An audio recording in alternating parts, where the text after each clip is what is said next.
নবী সাল্লাল্লাহু আলাইহি সাল্লাম আবু তালেবকে কালেমা পড়াবার জন্য কি পরিমাণ কাঁদছে, চেষ্টা করছে। শেষ মুহূর্তে বলছে, চাচা চাচা কালেমাটা পড়েন না চাচা। বলছে না, মানুষের কাছে বেইজ্জতি হব, পড়বো না, মানুষ লজ্জা দিবে। আল্লাহ নবী সাল্লাল্লাহু আলাইহি সাল্লাম বলছে, কানে কানে বলেন, আমি কাউকে শোনাবো না, আমি শুধু হাসরের মাঠে বলবো, মৃত্যু পর্যন্ত চাচা ওয়াদা দিলাম জগৎবাসীকে শোনাবো না আপনি ঈমান আনছিলেন, কানে কানে কন। আবু তালেব বলছে না, কানে কানেও বলবো। এবার নবী বলে চোখের পানি ফেলতে ফেলতে, চাচা এমনও কইতেন না তো, ঠিক আছে চাচা, আমি কালেমাটা পড়ি, আপনি শুধু ঠোঁটটা নাড়েন, আপনি শুধু ঠোঁটটা নাড়বেন, আমি হাসরের দিন বলবো মাওলা আমার চাচা কালেমা পড়ছিল এই জন্য ঠোঁট নাড়ছে, এর সুযোগ দেন। চাচা বলছে না না না, আমি ঠোঁটও নাড়বো না। আল্লাহ নবী তখন অঝরে কাঁদতেছিলেন আর চোখের পানি ফেলে বললেন, চাচা আপনি জাহান্নামের আগুনে জ্বলবেন, আমি সইব কেমন?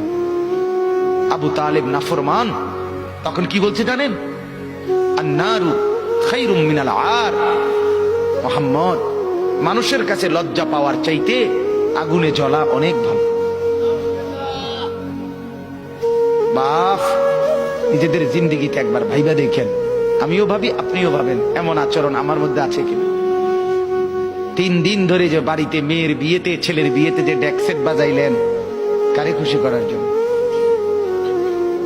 হ্যাঁ, 1 লক্ষ টাকার গেট, এরপরে গায়ে হলুদের এই নগ্ন অনুষ্ঠান কার জন্য করলেন?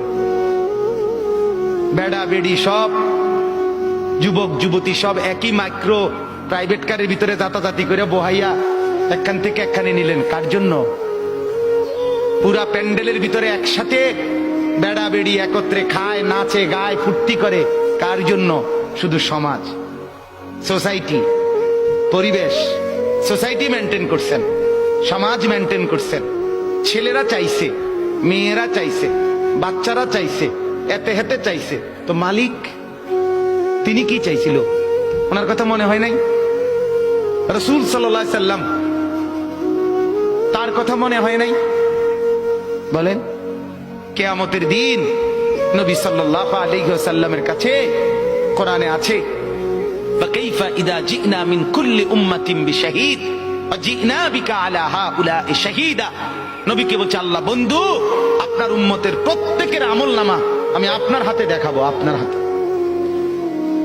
আপনার সামনে পেশ করব, আপনি দেখে কথা বলবেন আমার কাছে, সুপারিশ আপনি কইরেন, মানা নাই, কিন্তু আপনি দেখে করবেন।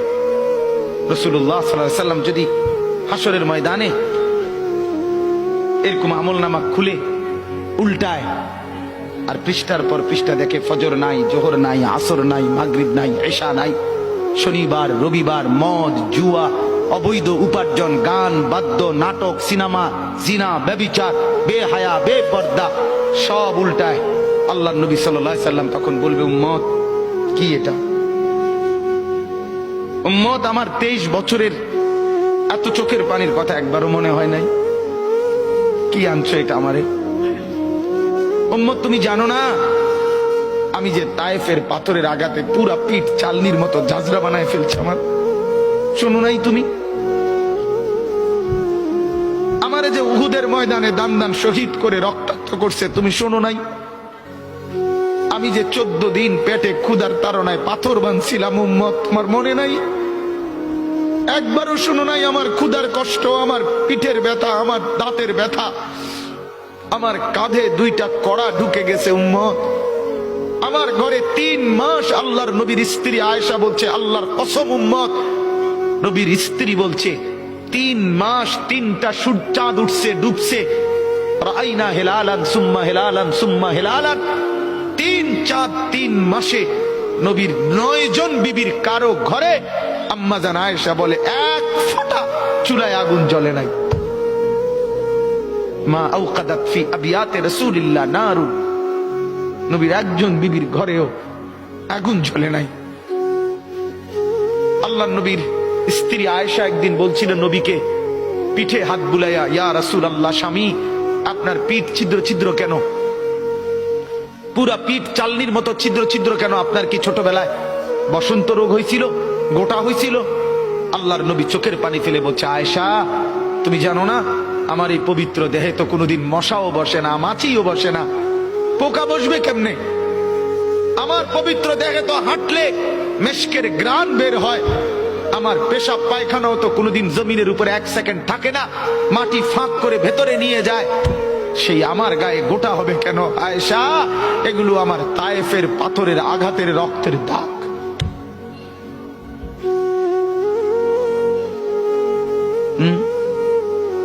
হলো না বাপ? কিছুই মনে হলো না?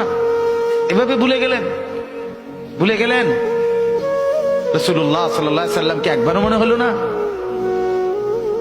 আল্লাহকে ভালোবাসেন, নবীকে ভালোবাসেন, আখিরাত চিনেন? এই বাপ, আমি আপনাদের সন্তান, যে আল্লাহর কোরআন যে ধরে নাই, ছোঁয়ে নাই, পড়ে নাই, বিশ্বাস করেন পড়ার কোনো মজা, লেখার কোনো মজা, জ্ঞানের কোনো মজা, শিখার কোনো মজা, জানার কোনো মজাই সে পায় না। আপনি যেন কিছুই পান নাই, তেমন কিছু পান না। এ তুড়ি ফইরা এ ভাত তরকারি যায়, ইডি এমনি খাওয়া যায়, দূর মিয়া, এগুলো এমনি মিলান যায়। এ ভাত দুগার লাগে এত এত মেহনত করন লাগে না। অল্প কয়টা ভাতের জন্য, বিল্ডিং একখান করণের জন্য এত কিছু করতে হয় না, এত কিছু করতে হয় না। অতএব দয়া করে, মেহেরবানি করে, হাত জোর করে অনুরোধ, আপনি শিখেন, কোনো মানা নাই। আপনি বৈষয়িক সব পড়া পড়েন, আপনি সব শিখেন, কিন্তু তার উপরে আল্লাহর কোরআন রাখেন, রাসূলুল্লাহ সাল্লাল্লাহু আলাইহি ওয়াসাল্লামের সুন্নাহ রাখেন, দ্বীন শিখেন, আল্লাহর কোরআন একটু একটু করে পড়তে শিখেন। আল্লাহ তাআলা আমাদের প্রত্যেককে তৌফিক দান করেন। নিয়ত করেন যে কোরআন পড়বেন ইনশাআল্লাহ।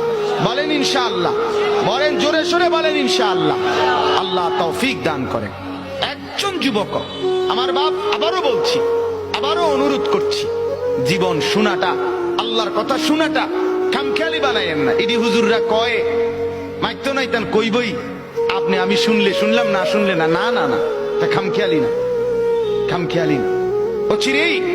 ও চিরেই আপনিও কবরে যাবেন, আমিও কবরে যাব, ঠিক কিনা বলেন না কেন? খুব দ্রুত। আল্লাহ তাআলা আমাদের